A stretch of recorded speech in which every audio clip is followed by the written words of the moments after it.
오늘은 여러분과 함께 우리의 믿음의 가장 중요한 기초 가운데 어제는 하나님은 어떤 분이신가 라는 말씀을 나눴다. 그러면 오늘은 예수님은 어떤 분이신가. 신학교에 다니면 조직신학 가운데 신론, 그러면 하나님은 어떤 분이신가 이걸 배우고요. 그 다음에 기독론, 그러면 그거는 예수님은 어떤 분이신가 하는데, 요즘은 모르겠지만 제가 신학교에 다닐 때는 기독론만 갖고도 한 학기 동안 공부합니다. 근데 이 새벽에 여러분에게 그렇게 말씀드릴 수가 없고요. 예수님에 대해서 반드시 알아야 될 가장 중요한 몇 가지만 여러분과 좀 나누려고 합니다. 오늘 우리 함께 읽었던 말씀을 보니까 이렇게 했어요. 태초에 요한복음 1장 1절 말씀입니다. 말씀이 계시니라. 이 말씀이 하나님과 함께 계셨으니 이 말씀은 곧 하나님이시라. 새벽에 여러분이 졸릴까봐 한번 여쭤볼게요. 말씀과 하나님은, 성경을 한번 띄워주실래요? 말씀과 하나님은 독립된 개체, 두 존재입니까? 하나입니까? 잘 보세요. 국어적으로 볼 때 말씀이 하나님과 함께 계셨다. 그러니까 말씀과 하나님은 둘이에요, 하나예요?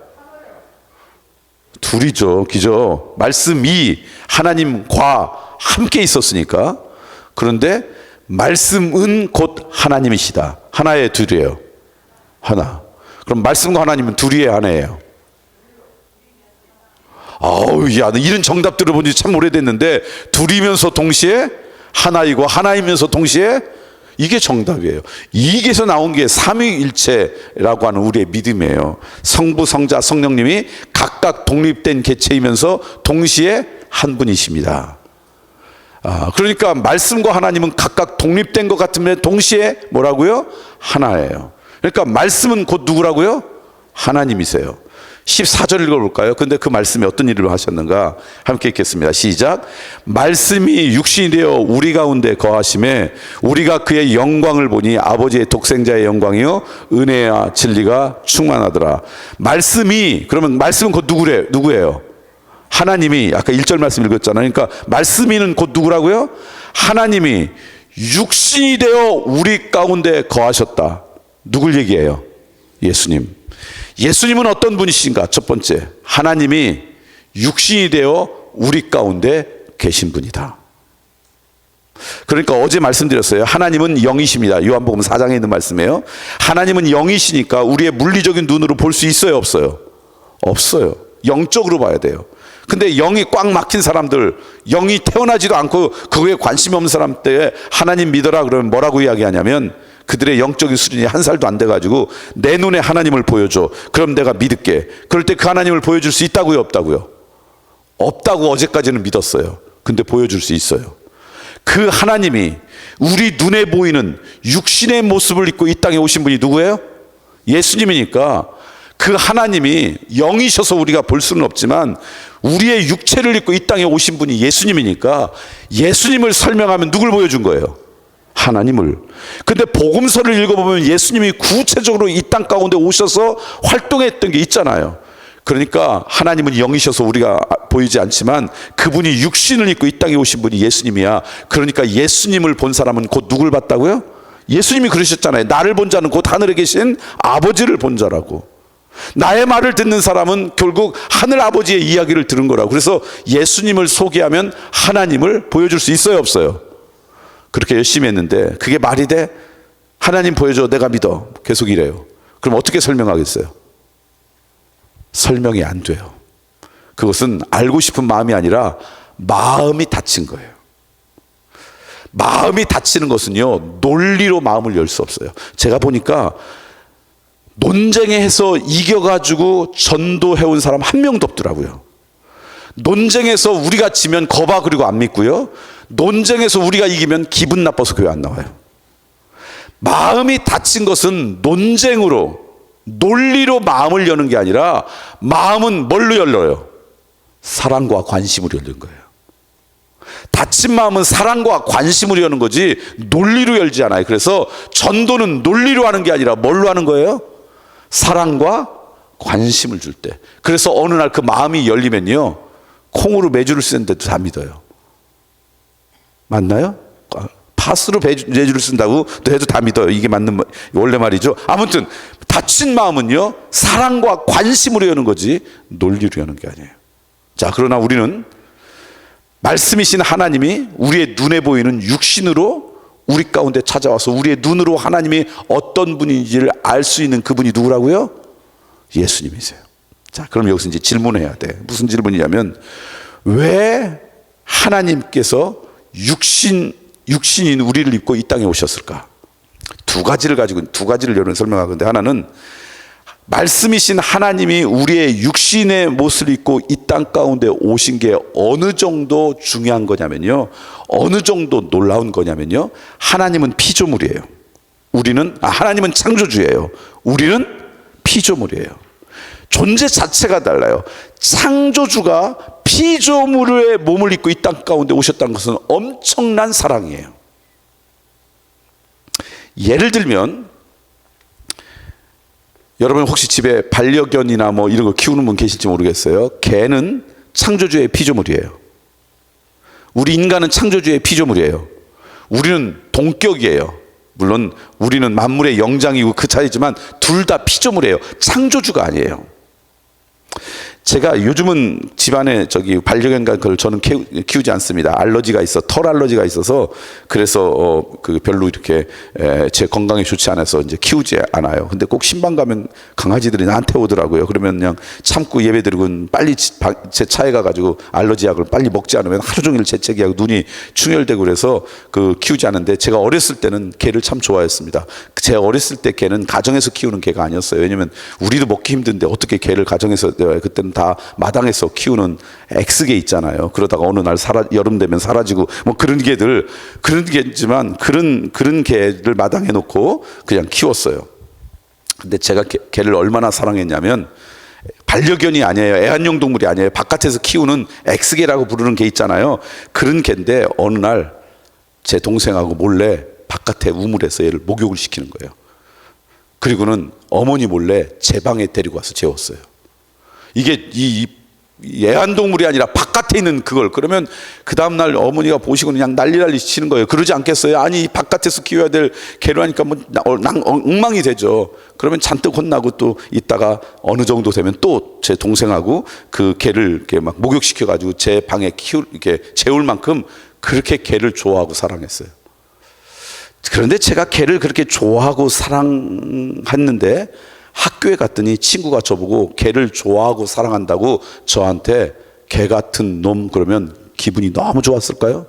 얘들이 어떻게 내가 개를 좋아하는 걸 이렇게 알아? 그래서 나를 개 같은 놈이래? 그랬을까요? 그렇게 이야기하는 친구들하고 싸웠을까요? 어려운 질문이에요?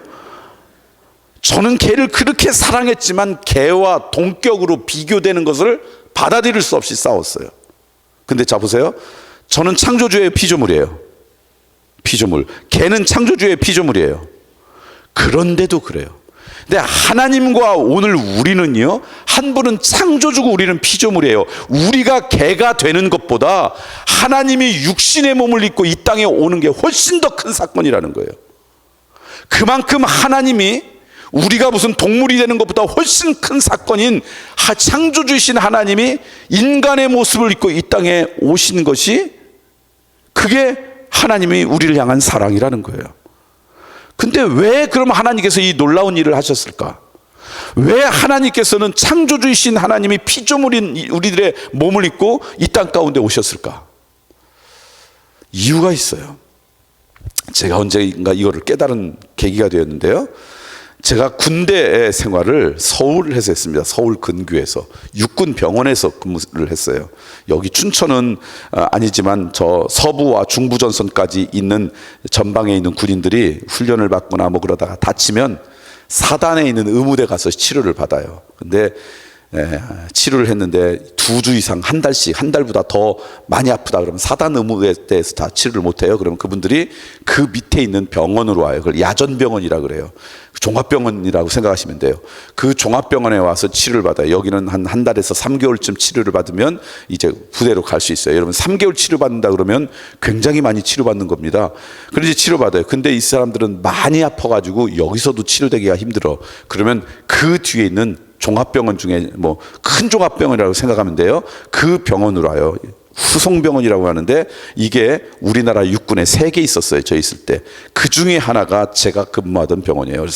서울시에 있는 외곽에 있어서 중서부 전선에서 다친 사람들은 저희 병원에 와가지고 이제 치료를 받아요. 그래서 한 3개월에서 6개월쯤 치료를 받고 나와서 부대로 돌아가면 치료를 받고 부대로 돌려보내고요. 이 사람들은 이래가지고도 군대 생활하기 힘들다 그러면 후방에 있는 전문 병원으로 보내요. 뭐 대전 통합병원, 대구 통합병원, 통합병원이라는 거예요. 부산 통합병원. 그럼 거기 가가지고 치료를 받다가 일찍 군대에서 제대시켜요. 의병제대라고. 이게 이제 육군의 시스템인데, 그러니까 제가 있던 병원은 육군 중에 굉장히 큰 병원이죠. 그래서 6개월 정도 치료를 받고 자기 부대로 돌려보내는 그런 병원이에요. 열심히 치료하는데 잘 안 나아요. 왜 그런지 아세요?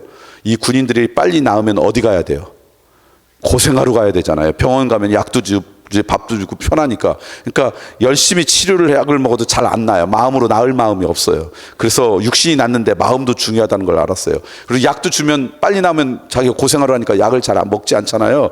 그러니까 어떻게 하냐면, 요즘 모르겠지만 저희들 때는 밥 먹은 다음에 30분 지나면 환자 군인들이 침대에 딱 앉아 있어요. 그리고 간호장교하고 이제 위생병들이 와서 투약 그러면 투약 그러고 입을 쩍 벌려요. 그러면 약을 주고 물을 먹이고 그다음에 해가지고 입안을 후레쉬로 비춰요. 진짜 먹였나? 강제로 먹이는 거예요. 그래도 잘 안 나요. 축구는 우리보다 더 잘하는데 병은 안 나아요. 그래서 병이 육체의 병도 우리의 마음하고 굉장히 영향이 있구나. 뭐 이제 그런 생각을 했는데, 그 병원에서 이제 근무하면서 우리 이제 거기 근무하는 군인들이 하루에 2시간씩 매일 하는 건 아니지만 돌아가면서 그 부대 정문을 지켜요. 북한군이 있는 것도 아니라 서울 시내니까 뭐 사람들이 가지만 그 정문에 총을 들고 지켜요. 근데 총을 들고 정문을 지키는 가장 큰 이유 가운데 하나는 뭐냐면, 제가 근무했던 병원은 그러니까 조금 아픈 사람이 오는 게 아니라 많이 아픈 사람들이 응급으로 와요. 앰뷸런스로 주로 와요. 왜냐면 많이 다친 병원이 오는 거니까. 그러면 우리가 어느 병원인데 이런 응급 환자가 생겼어요.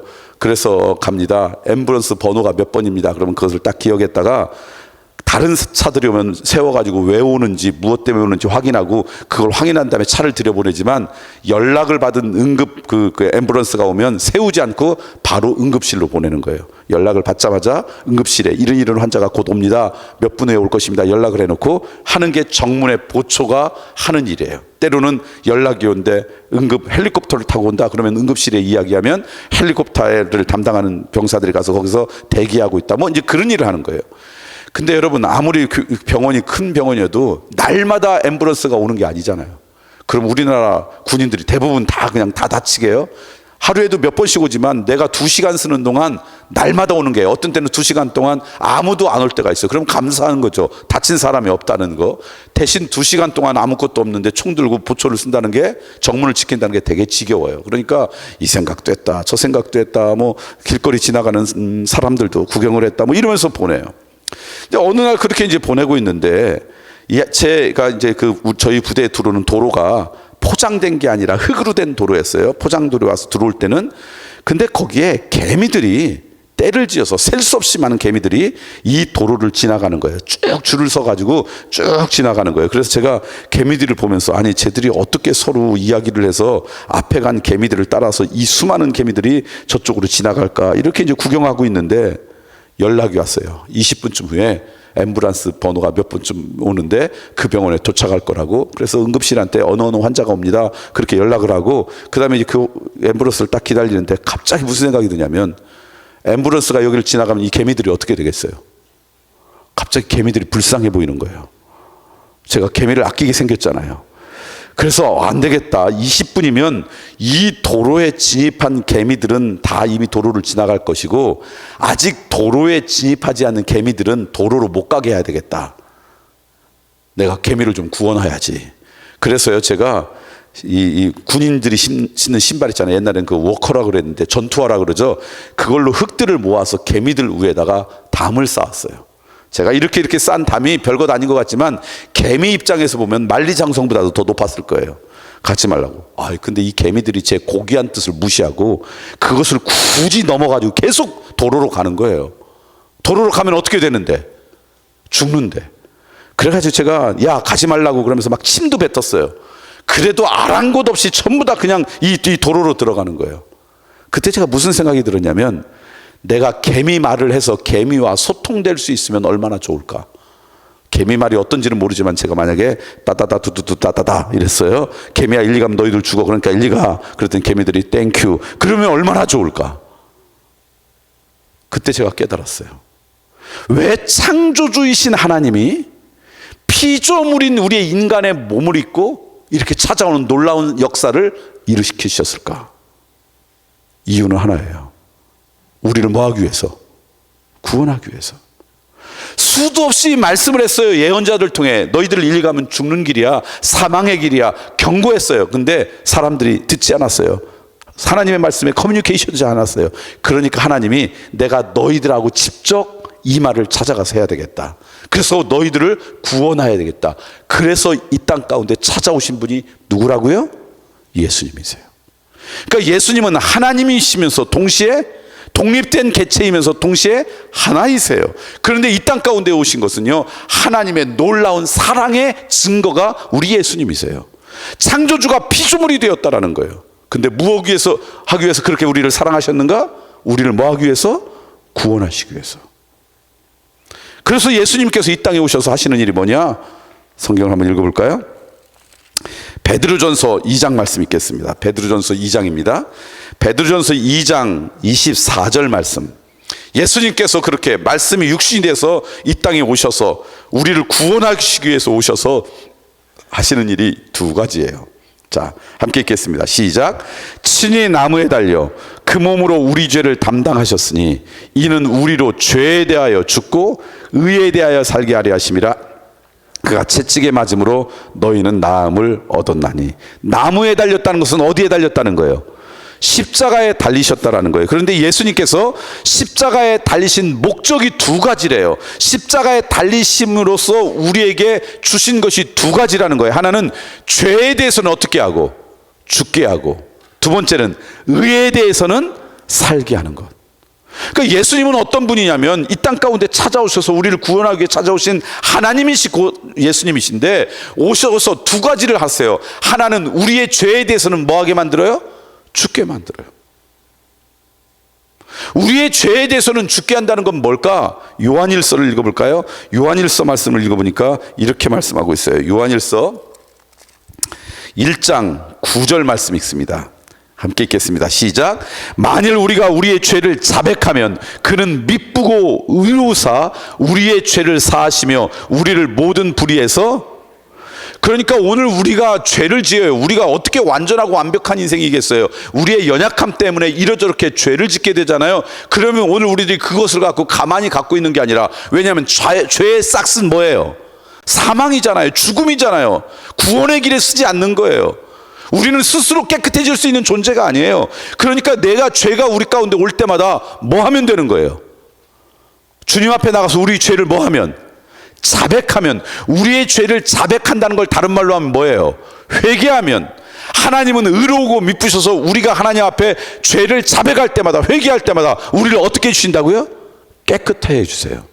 왜냐하면 그 죄의 대가를 이미 예수님께서 다 지셨기 때문에 우리의 죄를 고백할 때마다 우리의 죄는요, 하나님께서 용서해 주세요.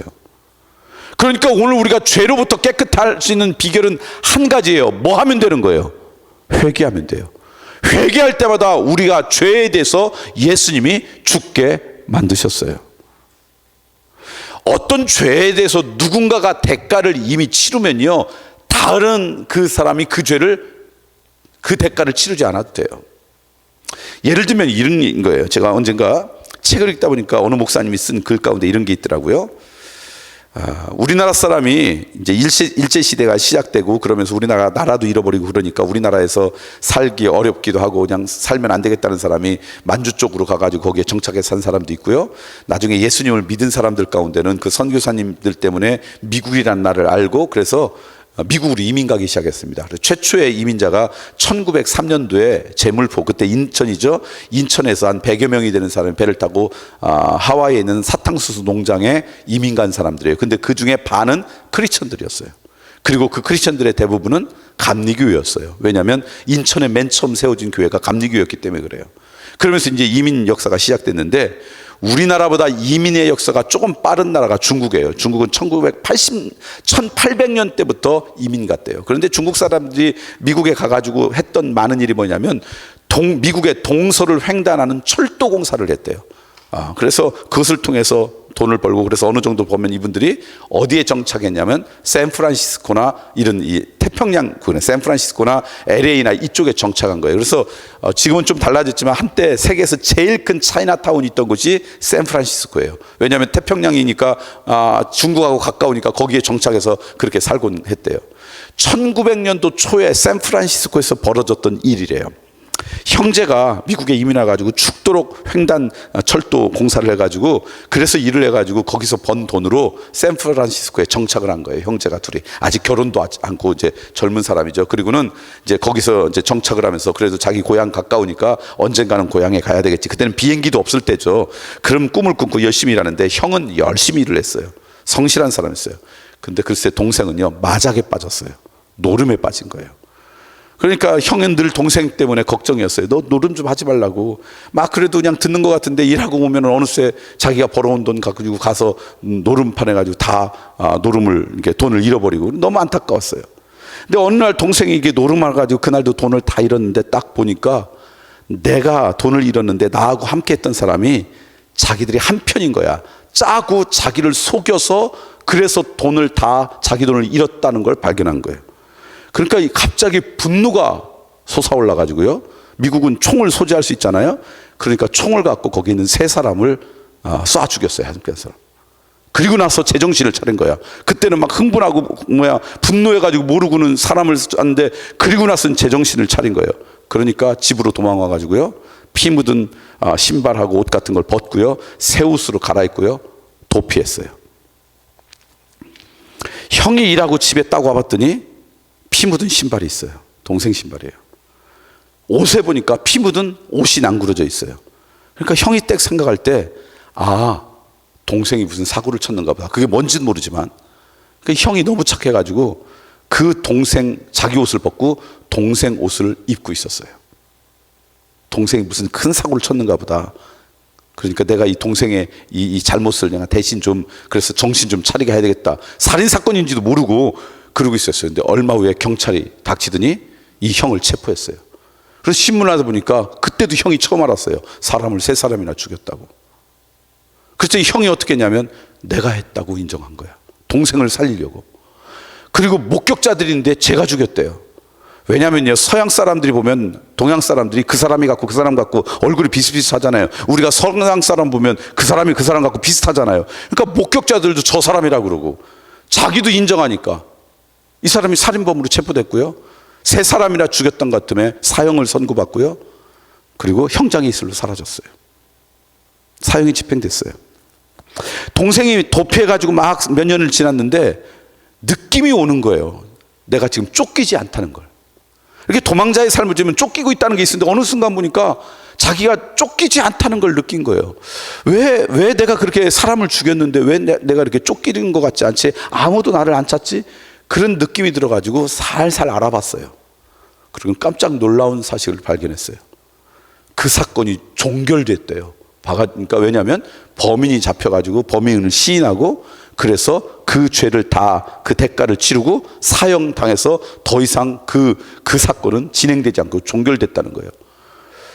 그래서 아니 누가 그걸 죽였다고 그렇게 자백을 했냐 알아봤더니 그게 형이에요. 그게 너무 큰 충격이었어요. 그래서 알아서 공동묘지에 가서 형 묘지 앞에 가가지고 그냥 꺼이꺼이 통곡을 하고는요, 그때 비로소 그 마음이 회개가 됐는지 경찰서에 가서 자수했어요.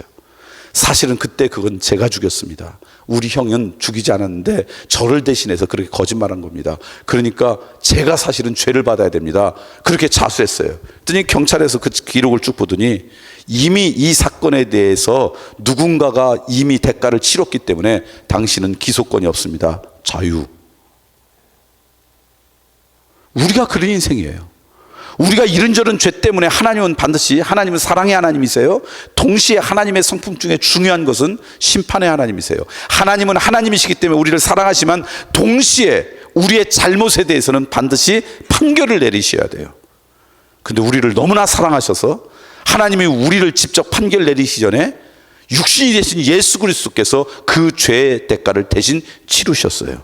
그렇기 때문에 오늘 우리들이 이런 죄를 지을 때마다 예수 그리스도의 이름으로 우리가 회개하면요, 하나님은 의로우고 미쁘셔서 더 이상 우리에게 죄의 싹을 물어보는 것이 아니라 예수 그리스도의 이름으로 우리에게 용서해 주세요. 그게 예수님께서 십자가에 못 박히심으로써 죄에 대해서는 뭐하게 만들었다고요?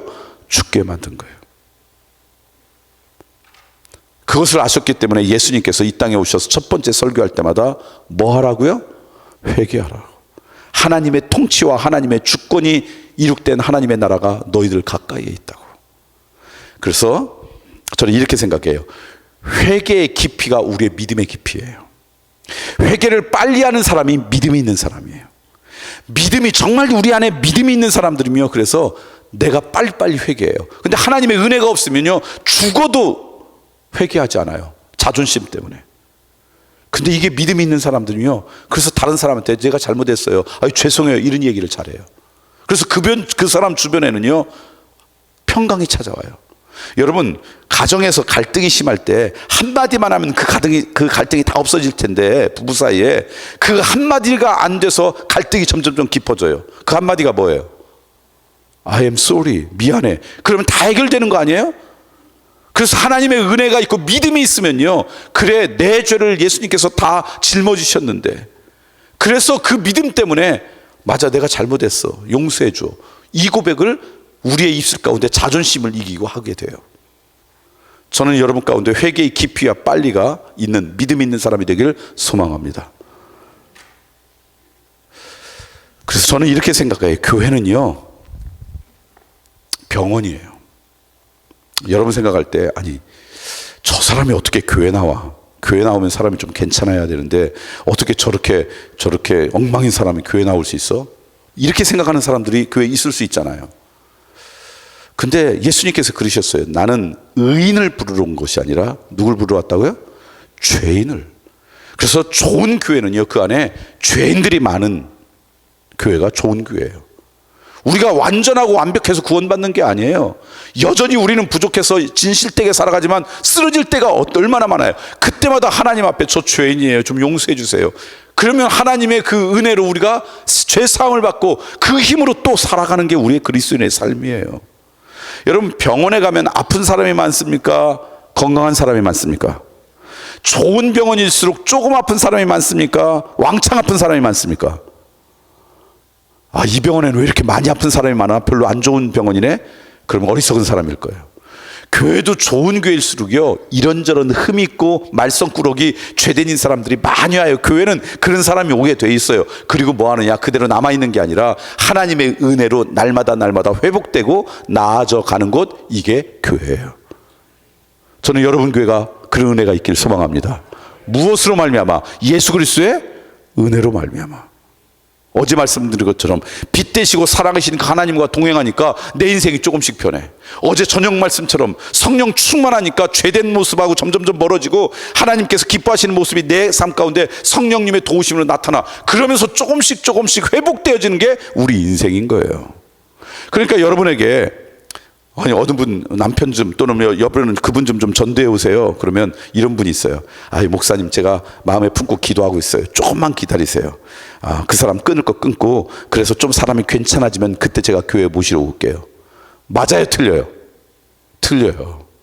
우리는 우리 스스로 깨끗해질 수 있는 인생이 아니에요. 예수 그리스도의 은혜가 그 인생 가운데 들어갈 때, 그때부터 회개하고 변화되기 시작하죠. 그 사람이 스스로 좀 깨끗해지고요, 끊을 거 끊고 정리할 거 정리하고, 그 다음에, 이거는 아니에요.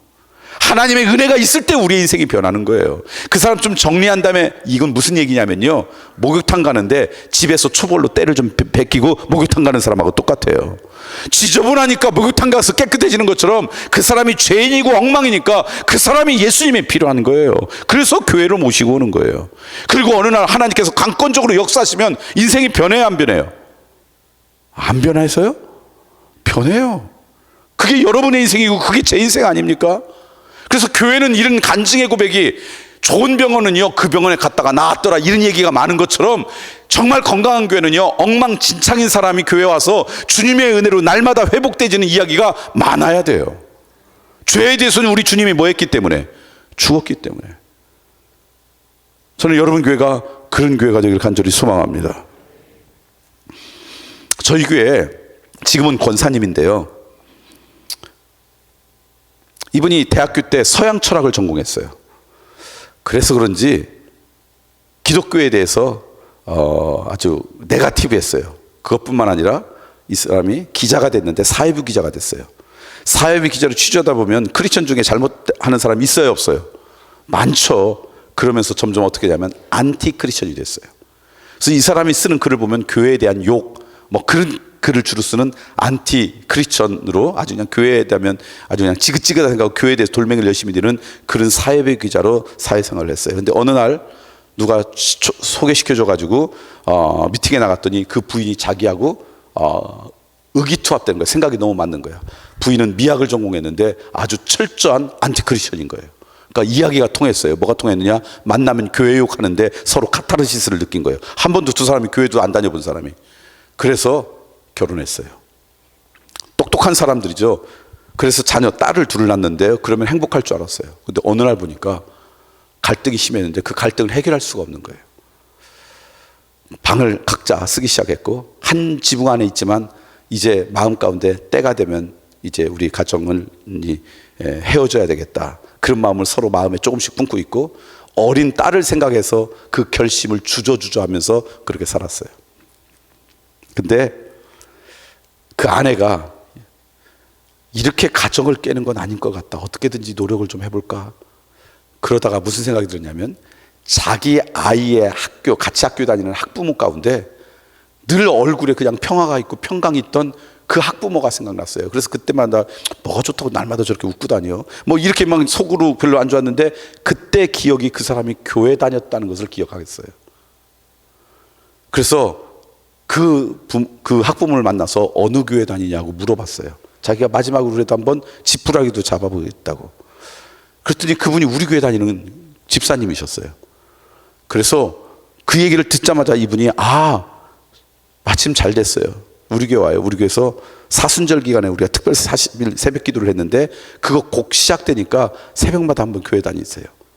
그래서 예수님 믿지 않지만 지푸라기 잡는 심정으로 새벽 기도를 나오기 시작했어요.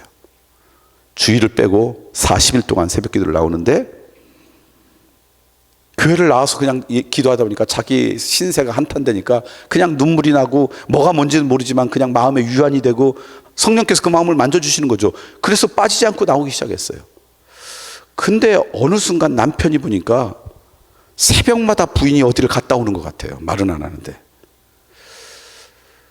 근데 갔다 오면 그날 하루가 갈등이 적어지는 거야. 그래서 그렇게 날마다 그냥 원수처럼 그랬는데 새벽마다 어디를 갔다 오더니 그 갈등이 잠잠해졌어요. 그러니까 남편은 일단 기분이 좋았어요. 집에 와가지고 그런 갈등이 없으니까. 근데 느낌의 교회를 가는 것 같지만, 그래서 교회 다니는 걸 그렇게 해서 싫어했지만, 갔다 와가지고 내 가정이 평하다 그러면 다니라고 해, 그렇게 생각했어요. 그런데 이해할 수가 없었어요. 며칠 다니다 그만둘 줄 알았거든요. 왜냐하면 그 부인이 늘 그랬대요. 미인은 잠꾸러기라고. 그러면서 단 한 번도 결혼한 10년 동안 아침밥을 해준 적이 없대요. 아침잠이 많은 사람이래요. 근데 어떻게 날마다 저렇게 새벽에 일어나서 갈까? 40일이 끝나고요, 이 자매가 주일날 교회 나오기 시작했고, 그리고 얼마 후에 성경 공부에 참여하고 세례까지 받았어요. 그러니까 이 한 사람이 변하기 시작하고, 이분이 한 사람이 참고 인내하고 이러니까 가정이 겉으로는 평화를 이루기 시작했어요. 그러다가 자녀들과 함께 교회를 나가기 시작한 거예요. 그러다가 남편한테 손을 내밀었어요. 우리 마지막에 노력해 보는데 내가 교회 다니니까 내 안에 있는 분노를 다스릴 수 있었다고. 우리 가족을 위해서 당신도 함께 다니자고. 그러니까 이 남편도 원하지는 않았지만 교회 오기 시작했어요. 그리고 하나님께서 그 마음을 만지셨어요. 그래서 이분이 예수 믿기 시작했어요. 세례를 받았어요. 지금은 저희 교회 권사님이에요. 그런데 놀라운 것은요, 이분이 신문사 기자로 일할 때 왜 그런 방송에 있는지 모르지만 대전에 있는 KBS에서 연말에 각 분야에 있는 애주가들을 초청해가지고 무슨 뭐 대담처럼 하는 프로그램이 있었대요. 그때 기자 대표로 이 사람이 나갔대요. 그렇게 술을 좋아했대요. 왜냐하면 데드라인까지 이 원고를 쓰고 나면 그 스트레스 때문에 날마다 그렇게 술을 먹고 줄담배를 펴야 되고 그렇게 살아갔던 사람이었대요. 근데 세례를 딱 받고 났는데 자기가 술을 끊어야 되겠더래 이제. 근데 이게 쉽지 않잖아요. 평생 그렇게 살아왔고 직장에서도 다 그렇게 알고 있는데 이게 어떻게 할까? 만약에 그분이 저한테 와가지고 어떻게 해야지 술을 끊어요? 그러면 제가 조언을 잘 못했을 것 같아요. 왜냐하면 저는 우리 부목사님들하고 회식한다 가서 술 안 먹잖아요. 그런 경험이 없으니까 조언을 해도 어떤 이론적인 조언밖에 못했을 것 같아요. 근데 이분이 남자 속회에 들어갔어요. 이제 신앙생활 제대로 하겠다고 이 은혜를 받고는. 근데 남자 속회에 들어갔는데 그 남자 속회의 속장이 저희 교회 장로님이셨는데 이분이 예수 믿기 전에 20대 때 들고는 못 다녀도 뱃속에는 술을 들고 다니는 만큼 그렇게 고주망태였던 분이 늦게 예수님 믿어가지고 장로님이 되신 분이에요. 아주 순수한 분이에요. 근데 거기에서 속회에서 저희들은 속회로 모이면 한 주일 동안 살아가면서 힘들었던 것, 어려웠던 것, 그리스도인으로 살아갈 때 막 고민됐던 걸 얘기하면 옆에 사람이 이렇게 한번 해봐 뭐 이러면서 서로 그리고 그걸 함께 기도 제목하고 막 그런 모임인데 그분이 저 사실은 이제 세례를 받았는데요. 고민이 있어요. 아직도 회식만 가면 부활아 마시라 그래서 이게 내가 진짜 그리스도인지 아닌지 고민이 돼요. 어떻게 할지 모르겠어요. 뭐 그런 고민을 쭉 한 거예요. 제가 어떻게 하면 좋냐고. 그걸 딱 듣더니 장로님이 저는 지금도 들고 드는 것은 성령께서 그 장로님에게 주신 지혜라고 생각해요. 이렇게 이야기하더래요. 내가 옛날에 그렇게 술을 먹어봐서 아는데 당신 한 달 동안만 미친 사람이라 미쳤다라는 소리를 들으면 된다고. 그 용기 있냐고. 아유 한 달 정도는 제가 듣죠. 어떻게 해야 될까요? 그랬더니 내일부터 가서 먼저 입으로 나 이제 교회 다닌다 선포하라고. 공식적으로. 그런 다음에 점심 먹으러 가면 식사 기도를 5분쯤 하라고. 그러면 사람들이 이 사람 미친 거 아니야? 웬만큼 밥을 먹고 갈 거라는 거예요. 미친 거 아니야? 그러면 처음에는 조롱할 거라는 거야. 그리고 이제 회식 같은 데 가면 나 이제 예수 믿어서 내가 이거 믿지 않아. 처음에는 뭐 그게 어딨냐 그러는데 한 달쯤 그거 결심하면 다른 사람이 인정해 줄 거라고. 근데 그 얘기를 들었던 이 젊은 우리 교우가 고민이 생겼어요. 5분 동안 기도를 못 하는 거예요. 이제 교회 나왔는데 특히 이 논리적인 사람은 다 말이 돼야지 기도가 된다고 생각하잖아요. 아무리 기도해도 1분도 못 채우는 사람이니까 기도를 5분 동안 못 하는 거예요. 그래서 제가 근데 문제예요. 장로님 제가 5분 동안 기도를 해본 적도 없고 할 수도 없을 것 같아요. 그러니까 장로님이 기도하는 방법도 가르쳐 줬어요. 성경 앞에 딱 이게 주기도문이라는 건데 이거를 100번 외우라고. 식사기도 할 때 주기도문을 100번 외우고 눈을 뜨면 5분쯤 될 거라고. 5분도 훨씬 되지만 아마 그렇게 한 거예요. 그래서 그 다음 날 가가지고 직장에 가서 그랬대요. 눈을 떠봤더니 다 밥 먹고 가고 자기 혼자 남았더래요. 그리고는 온갖 뭐 별별 조롱이 있더래요. 한 달이 아니라 3주 됐더니 너는 진짜라고 직장에서 인정해주고 모르는 사람이 술을 전하면 사람들이 이렇게 하더래요. 옛날에는 이 주님을 얘가 얼마나 사랑했는지 우리 중에 1등이었는데 요즘은 딴 주님 만나고 이거 싫어한다고. 그러니까 그거 나한테 달라고. 오히려 보호해 주더래요.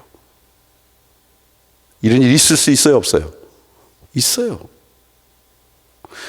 예수 그리스도가 우리 인생 가운데 오면 우리의 인생이 어떻게 돼요? 변해요. 다시 말하면 죄에 대해서는 뭐 하게 만들고요? 죽게 만들 뿐만 아니라 두 번째 뭐도 하게 만든다는 거예요. 의에 대해서도 살게 만들어요. 의롭게 산다는 것은 내 능력으로 되는 게 아니라 그분과 동행하면 그때부터 우리는 의로운 인생이 되는 거예요. 빛 되신 하나님이, 사랑이신 하나님이, 성령님께서 오늘 의롭게 우리를 인도해 주시기 때문에. 그래서 예수님은 어떤 분이냐? 우리는 죄에 대해서는 죽게 만들고 의에 대해서는 살게 만드시는 분이다. 그 은혜가 여러분 가운데 있길 소망합니다. 마지막으로 하나, 예수님은 어떤 분이신가? 자, 예수님 어떤 분이시냐면 말씀이신 하나님이 육신을 입고 이 땅 가운데 오신 분이에요. 왜냐하면 우리를 구원하기 위해서, 죄에 죽지 않게 하기 위해서. 그래서 우리는 죄에 대해서 죽고 의에 대해서는 살게 하시는 분이고요. 그 다음에 그 예수님께서 어떻게 하시냐? 그걸로 다 됐다 그러고 끝나는 것이 아니라 로마서 8장 말씀 읽어볼까요? 로마서 8장 34절입니다. 같이 읽겠습니다. 시작. 누가 정죄하리요? 죽으실 뿐 아니라 다시 살아나신 이는 그리스도 예수시니 그는 하나님 우편에 계신 자요 우리를 위하여 간구하시는 자이시니라. 저는 이걸 이렇게 표현했어요. 지금도 하나님의 우편에 앉아 계셔서 우리를 위해 대신 간구해 주시는 분이 누구예요? 예수님이세요. 지금도 우리를 위해 대신 간구해 주신다는 건 뭘까? 우리의 후원자가 되어 주신다는 거예요. 우리의 든든한 백이 되어 주신다는 거예요. 그래서 우리가 기도를 할 때마다 누구의 이름으로 기도해요? 예수님으로. 지금도 우리를 보호해 주시고 인도해 주신다는 거예요. 여러분, 우리가 이 땅 가운데 살아가는데 누군가가 나를 후원해 주고 나를 인정해 주고 나의 후원자가 돼 주면 내 삶이 수월합니까? 더 어렵습니까? 수신 수월하죠. 우리가 갖고 있는 이상적인 사회는요, 모든 사람이 공평하게 이 땅 가운데 살아가기를 원하지만 그러지 않아요. 이 사회가. 내가 아무리 실력이 있어서 누군가가 그 실력을 인정해주고 후원해주면 그 삶이 조금 수월한데, 내가 아무리 실력이 있어도요, 아무도 그 실력을 존중하거나 인정해주지 않으면 살기가 빡빡한 게 우리의 인생이에요. 그러지 않습니까? 그래서 누군가가 내 실력도 없는데 나를 막 도와주고 뭐 이러면 더 문제가 되지만, 내가 기본적으로 실력이 있어도 그거를 존중해주고 인정해주고 후원해주면 우리의 인생이 훨씬 후월해요. 주님이 그거 해주시겠다는 거예요. 우리를 위해 대신 뭐 한다고요? 간구해 주시겠다고. 벌써 꽤 오래됐습니다. 20년 전쯤인데, 제가 이제 10년 동안 미국에 살다가 한국에 다시 온 지가 딱 20년 됐는데, 이제 사역을 막 시작해가지고 뭐 20년 전 요즘 땐 것 같아요. 한 두세 주 지나니까 신용카드가 있어야 되겠다고요. 한국에 신용카드, 크레딧 카드가 없으면 뭐 돈만 갖고 다닐 수 없고 그렇게 불편하잖아요. 그래서 신용카드를 만들어야 되겠다. 그래서 어떤 신용카드가 좋을까? 제가 그때 있던 부목사님들한테 물어봤더니 다 자기가 쓰는 신용카드를 소개해 주더라고요. 그래서 그 중에 이제 한 회사한테 제가 이제 신용카드 신청서를 달라고 그래가지고 이제 신청을 했어요. 뭐 그전에는 뭐 제가 미국에서 뉴스 들을 때 막 길거리에서 신용카드를 막 나눠주고 그랬다는데, 그것 때문에 문제가 돼서 그런지 좀 내주는 게 빡빡하다고 뭐 그렇게 얘기하더라고요, 목사님들이. 아니 그래도 뭐 내가 신용이 좋으니까 하고 이렇게 해서 이제 써서 이제 보냈어요. 근데 얼마 후에 은행에서 연락이 왔어요. 저보고 신용카드를 내줄 수 없대요. 이유는 내가 신용이 있는 사람인지 없는 사람인지 확인이 불가된다고. 왜냐하면 10년 동안 외국에 있었으니까. 그래서 내줄 수가 없대요. 그래서 제가 피식 웃었어요. 이 사람들은 참 영업 못한다. 내가 신용이 좋은데 신용 좋은 사람을 이렇게 못 알아보다니. 제가 미국에 있을 때 신용이 제법 좋았거든요. 그러니까 제가 그 사람들이 노했을 때 피식 웃고는 내가 딴 회사 거 만들어야지. 딴 회사 거를 썼어요. 동일한 대답했어요. 새 회사로부터 신용카드 발급을 거부당했어요. 제가 신용이 있어요, 없어요? 여러분도 없다고 생각하세요? 제가 신용이 아주 좋거든요. 그런데 제가 거부를 당한 거예요. 새 회사한테 거부를 당하고 나니까 약간 제 마음에 자존심이 상했어요. 그래서 한 회사한테 전화를 걸었어요. 저를 거부했던 회사한테 전화를 걸었더니 얼마나 친절하게 받는지 모르더라고요. 약간 협박도 하고 다 녹음된다고, 그렇게 한다고는 친절하게 받더라고요. 그래서 제가 얘기했어요. 내가 누구인데 사실은 내가 지난 10년 동안 없었고 이제 온 지 한 2주밖에 안 돼가지고 내 신용이 없다고 그래서 안 내줬는데, 원한다면 미국에서 있었던 내 은행과 구자번호도 알려주고 우리 좀 주민등록번호 같은 게 있거든요. 그거 알려줄 테니까 한번 확인해 보라고. 내가 생각보다 신용이 좋은 사람이었다고. 그걸 보고 좀 내달라고. 그랬더니 그분이 죄송하다고 몇 가지만 물어보겠다고 그러면서 물어보는데 다 노인 거예요. 저보고 그러는 거예요. 혹시 본인 이름으로 된 집이 있어요?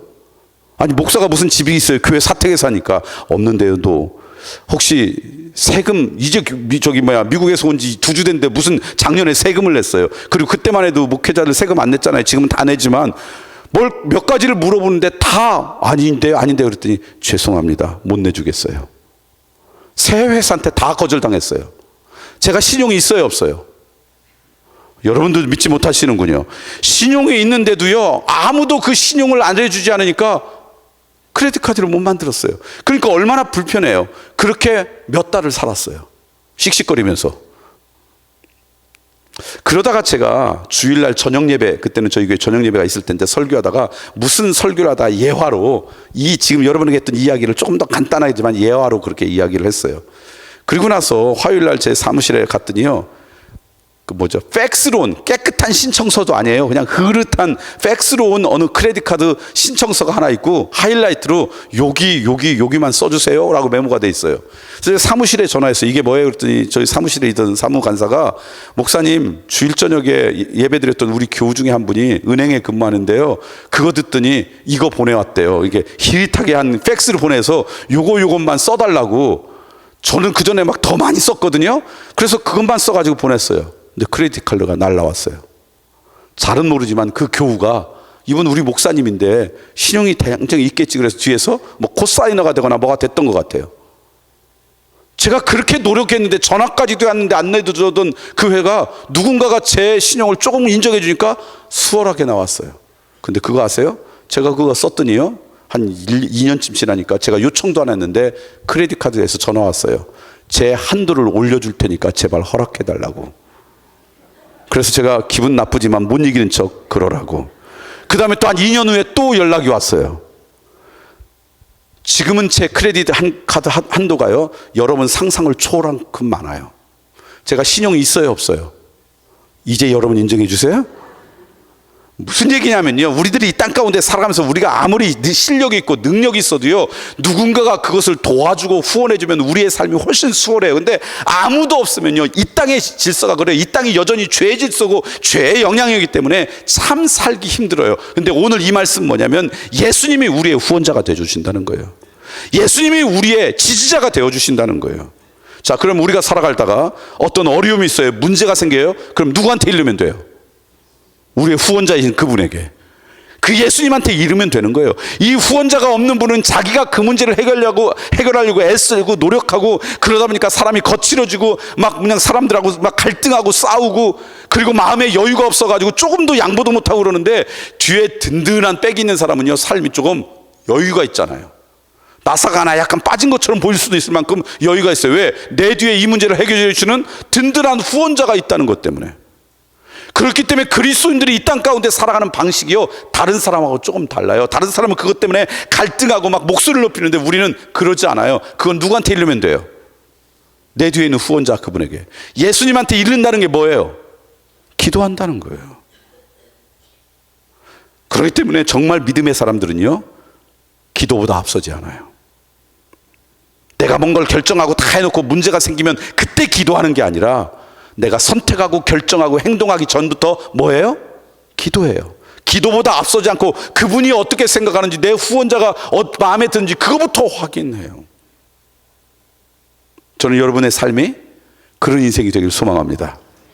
그리스도인이 되었다는 것은 내 삶을 운명에 맡겨 산다는 게 아니에요. 환경에 그냥 지배받고 산다는 의미가 아니에요. 작년에 언젠가 우리 제 옆에 사무실에서 행정을 도와주는 어느 분이 그러더라고요. 목사님, 이런 것도 있어요. 그래서 그게 뭐니? 그랬더니 이제 교회 달력을 이렇게 만들려고 교회 일정을 달력에 미리미리 하다가, 뭐 요즘 인터넷에 가서 봤더니 뭐 우리나라 휴일이 내년에 언제인지 이런 걸 좀 알고 뭐 이렇게 하다 보니까 뭐가 있냐면, 그 카테고리에 손 없는 날 이런 게 있더래요. 그래서 그걸 쳤더니 내년 2024년 중에 손 없는 날이 언제인지 이렇게 쭉 나온다고. 목사님, 아직도 이런 게 있어요, 그래요. 여러분도 궁금하세요? 제가 알려드릴게요, 언제인지. 우리는 그런 거 별로 따르지 않아요. 왜냐하면 하나님의 자녀들은요, 운명에 맡겨 사는 인생도 아니고요, 운명에 순응해서 사는 사람도 아니고요, 환경에 지배받고 사는 사람이 아니에요. 운명을 개척하고 환경을 초월해서 살아가는 사람이에요. 하나님께서는 오늘에게 너희가 운명에 따라 살아가지 말고 그 운명과 환경을 이기며 살아가라고 우리에게 좋은 연장을 주셨어요. 혼자 그 운명을 개척하려는 게 얼마나 힘든지를 아니까. 그 연장, 그 도구가 뭐냐? 기도라고 하는 도구예요. 나와 함께 기도하자는 거예요. 나한테 맡기라는 거예요. 나와 함께 그 일을 감당하자는 거예요. 그러므로 지혜로운 사람은요, 기도보다 앞서지 않아요. 나를 위해 대신 간구해 주신 그분께 먼저 아뢰면서 인생을 살아가기 시작해요. 저는 여러분이 그런 인생이 되길 소망합니다. 그럼 또 이제 조금 극단적으로 생각하는 사람은 아무것도 안 하고 기도만 하면 되나? 아니에요. 그건 지혜롭지 못한 거예요. 하나님은 우리가 동역하기 우리 원하지, 하나님이 다 해줄 테니까 너는 그냥 입만 벌리고 있어, 이건 하나님의 방식이 아니에요. 어떻게 이것을 우리의 삶에 적용할 수 있을까? 저는 이렇게 적용해요. 지금도 적용하는 거예요. 하다 보면 이런저런 고민되는 게 많이 나와요. 내가 하고 싶은 일들이 있어요. 근데 잘 되지 않는 것들이 있어요. 여러분 가운데도 그런 것들이 있을 거예요. 그러면 새벽에 조용히 기도하면서 제 앞에다가 A4 용지를 하나 딱 놓고 이제 그 문제를 갖고 이제 기도를 해요. 하나님, 우리 교회 또는 제 삶 가운데 이런 걸 좀 해결해야 되는데 어떻게 하면 좋을까요? 기도를 한 다음에 그 종이를 반으로 딱 접어요. 그러니까 A4 용지가 있다 그러면 그 종이를 반으로 딱 접어요. 그리고 반을 딱 있으면 왼쪽에다는 뭘 쓰냐면요, 이 문제를 해결하기 위해서 내가 할 수 있는 게 뭘까? 1, 2, 3, 4를 쓰기 시작해요. 이 문제가 해결하기 위해서 반드시 필요한데 내 영역 밖에 있어요. 이건 내가 아무리 노력해도 안 되는 게 있어요. 그럼 오른쪽에 1, 2, 3, 4를 써요. 그리고 왼편에 내가 할 수 있는 1, 2, 3, 4는 뭐냐? 내가 최선을 다하는 거예요. 오른쪽에 이 일이 하기 위해서 꼭 필요하지만 내가 하지 못하는 이거는 뭐 하는 거예요? 이게 내 기도 제목이 되는 거예요. 그래서 날마다 이것이 나의 최선을 다해서 기도하는 거예요. 그래서 어느 순간 이 일을 이루어졌어요. 그럼 내가 이룬 거예요? 하나님이 이루게 해주신 거예요? 하나님이 이루어주신 거예요. 우리의 고민과 갈등은 어디서 시작되느냐? 내가 할 수 없는 이것 때문에 문제가 돼요. 고민한다고 염려한다고 이 문제가 해결되는 게 아니에요. 이건 우리의 뭐예요? 내 백이 되시고 후원자가 되신 그분께 이르는 거예요. 이게 그리스도인들이 살아가는 방식이에요. 예를 들면 여러분 자녀들이 공부를 좀 잘해서 좋은 학교에 가고 싶어요. 여러분이 대신 공부해 줄 수 없잖아요.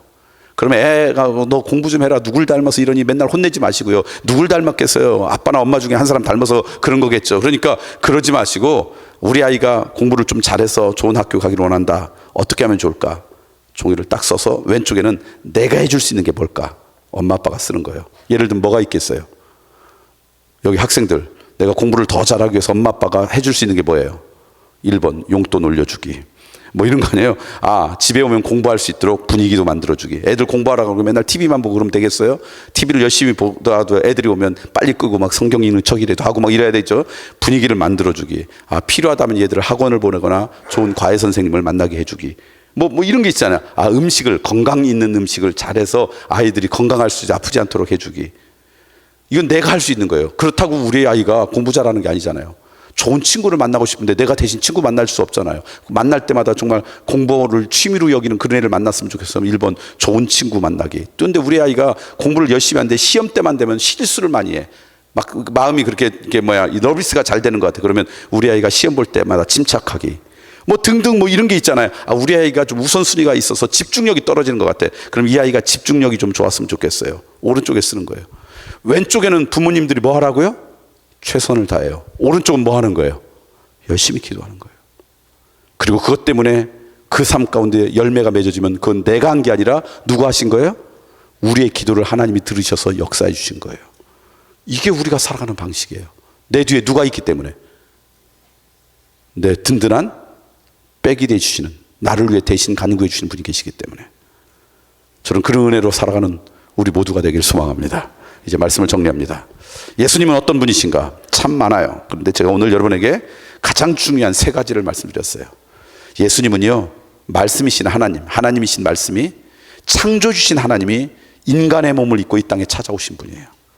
이것은 우리가 개가로 변하는 것보다 훨씬 강력한 사건이에요. 이유는 하나예요. 우리를 사랑하셔서 우리를 죄에 대해서는 죽고 의에 대해서는 살게 하시기 위해서. 그래서 우리가 죄를 지을 때마다, 연약해질 때마다 하나님 앞에 나가서 뭐 하라고요? 주님의 이름으로 자백하셔야 돼요. 회개하시는 거예요. 그게 우리가 정결하게 살아가는 첫걸음이에요. 그리고 그 하나님과 우리가 함께 하시면, 우리 주님과 동행하시면요, 의롭게도 살아갈 수 있어요. 뿐만 아니라 그분은 지금도 하나님 우편에 앉아 계셔서 우리를 위해 대신 뭐 해주는 분이라고요? 간구해 주는 분이세요. 우리의 후원자가 되주시는 분이세요. 그분을 위해, 그래서 기도보다 앞서지 않고 그분과 동행하는 여러분이 되시길 소망합니다. 그래서 주님과 동행하는 인생, 주님을 체험하는 기쁨이 우리의 삶 가운데 있길 소망합니다. 사랑합니다, 아버지. 경배합니다,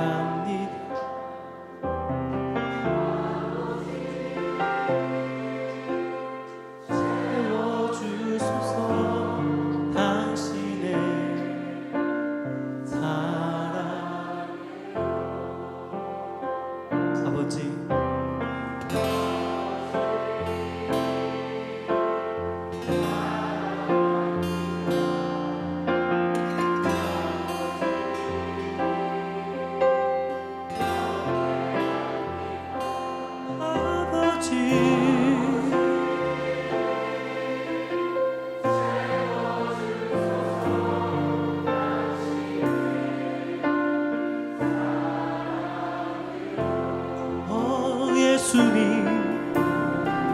예수님, 사랑합니다. 예수님 경배합니다.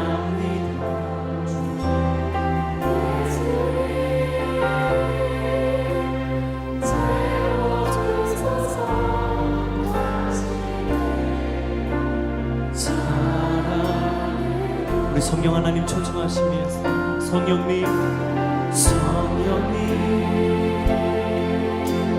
사랑합니다. 성령님 주님 경배합니다.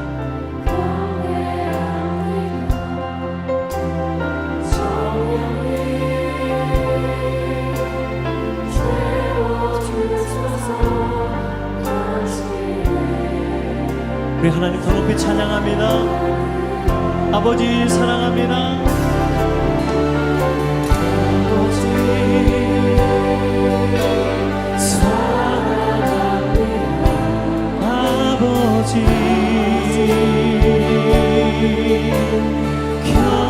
경배합니다. 아버지 채워주소서.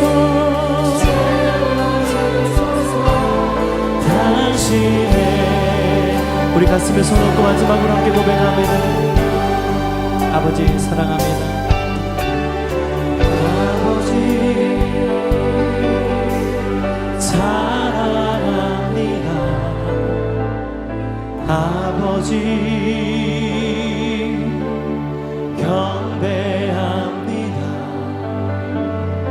아버지